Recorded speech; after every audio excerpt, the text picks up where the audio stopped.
Welcome to the Foundry by Forge College. In today's explainer, we're tackling what is honestly one of the most chaotic gaps in modern Web3 development. I'm talking about the massive chasm between the raw, lightning-fast on-chain state of Solana and the incredibly picky, high-maintenance world of AI models. We're finalizing your Model Context Protocol, or MCP, server specs. Let's get right into it. So, how exactly do you make Solana speak AI?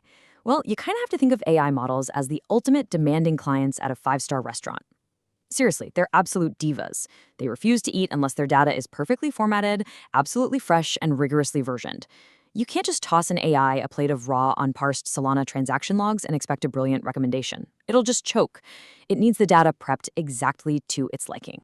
Okay, so to satisfy these demanding AI models, we use an MCP server spec. Now, whatever you do, do not think of this as just another dusty, boring piece of technical documentation. It's actually a bilingual dictionary. It's your crucial diplomatic translator bridging two entirely different software ecosystems. It literally takes that wild, raw on-chain Solana state and translates it into the highly predictable, strictly typed inputs that AI tooling absolutely demands. Part 1. Bridging Solana and AI. We're officially moving from the planning phase into precise specification. Because look at what happens without this bridge. Without a precise spec, you're staring down an absolute nightmare of rework, misaligned data, and constantly broken APIs. Imagine trying to integrate sophisticated AI tooling without a lockdown contract of what data it's going to receive. You'd spend weeks debugging why your AI model is suddenly hallucinating, only to realize, oh, it was just fed the wrong data type from a random Solana program update. Yeah, we want to avoid that chaos entirely. Which brings us to part 2, the three-layered contract. Think of this as the rule of 3 for our spec stack. A solid MCP server spec is essentially built on 3 foundational layers stacked right on top of each other.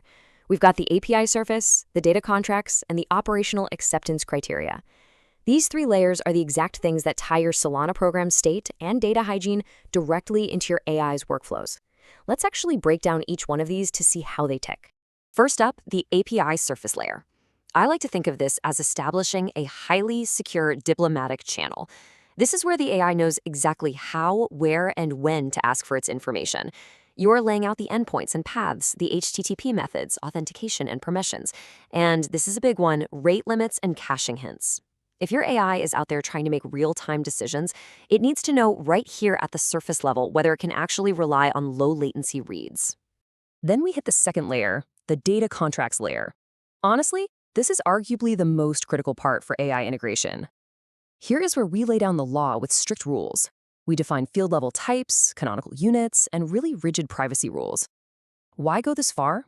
Well, if you don't have a rock-solid versioning and migration strategy, your AI models might accidentally ingest contaminated or just completely ambiguous training data. And trust me, a breaking change without a migration plan is a fast track to ruining your model's accuracy. The third layer is the operational acceptance layer. This is the testing ground. Notice that requirement for data freshness bounds? That is absolutely crucial. To put it into perspective, it's the difference between getting real-time stock quotes to execute a trade right this second versus reading yesterday's newspaper to make that same trade. Your AI needs to know exactly how old that Solana state snapshot is allowed to be. We're also setting schema conformance tests and latency service level objectives, or SLOs, just to ensure the AI gets exactly what it expects right when it expects it. Moving right along to part 3, mapping those demanding AI workflows directly to specific endpoints. Think of this as your ultimate cheat sheet. We're looking at 3 main AI workflow loops: monitoring, recommendation, and training. For our monitoring loop, which handles real-time anomaly detection, it desperately needs that account snapshot endpoint. The acceptance check here, the data has to be ultra-fresh. We're talking under 10 seconds. Now contrast that with the recommendation loop. It uses the account history endpoint. It doesn't need down-to-the-second freshness, but it absolutely cannot have any gaps larger than 1 minute. Otherwise, those recommendations are going to be totally skewed. And finally, the training group needs labeled events with rigorous provenance. It has to know exactly where that data came from. See how that works? Every single picky AI need maps directly to a specific, highly testable endpoint. I absolutely love this quote. A precise spec shortens the build phase and focuses testing on agreed criteria. It just hits the nail on the head. In fact, when you're going through the learning programs over at Forge College, you see firsthand how defining these training loop contracts early on saves you massive amounts of debugging time down the road. You're not sitting there arguing about what the API should do during the build phase because, hey, you already agreed on it in the spec.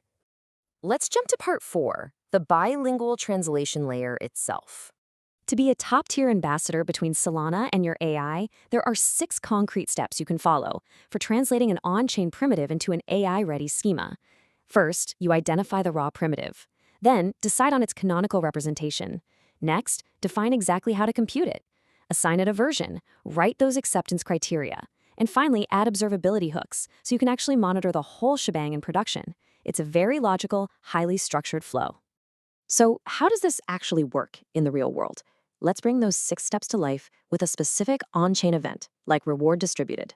On the raw Solana side, you've got the recipient, the slot, and the amount in lamports, which, if you recall, is Solana's smallest unit of measure. But an AI model doesn't care about lamports. It doesn't want them. So we translate it. We derive a new field called recipient balance after. We normalize those lamports into human-readable tokens, and then we validate it to make sure the decimals are canonical and the provenance is present. Boom! You've just successfully translated a raw Solana event into a highly refined AI-ready signal. Finally, part 5, our checklist for handoff success. Let's just take a quick moment to appreciate the massive headache we've just avoided here.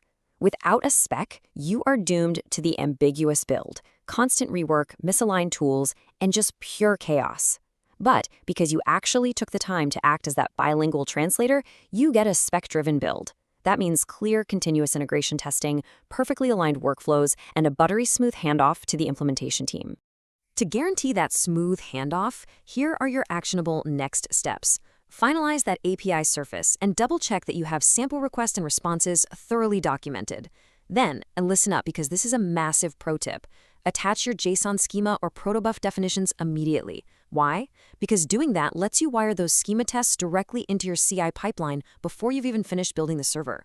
It accelerates your build phase tremendously because you're literally testing against the contract from day one. So, I'll leave you with this final provocative thought. Are your Solana programs truly ready to speak fluently to your AI models? Closing that language gap is exactly what separates a fragile Web3 app from a robust, AI-powered powerhouse. If you want to master this translation layer and make absolutely sure your data contracts are bulletproof, you need to check out the resources we have waiting for you. Head over to forge.college to learn more about this subject, dive deep into custom MCPs, and explore all our other cutting-edge Web3 topics. Thanks so much for joining me on this explainer, and happy building!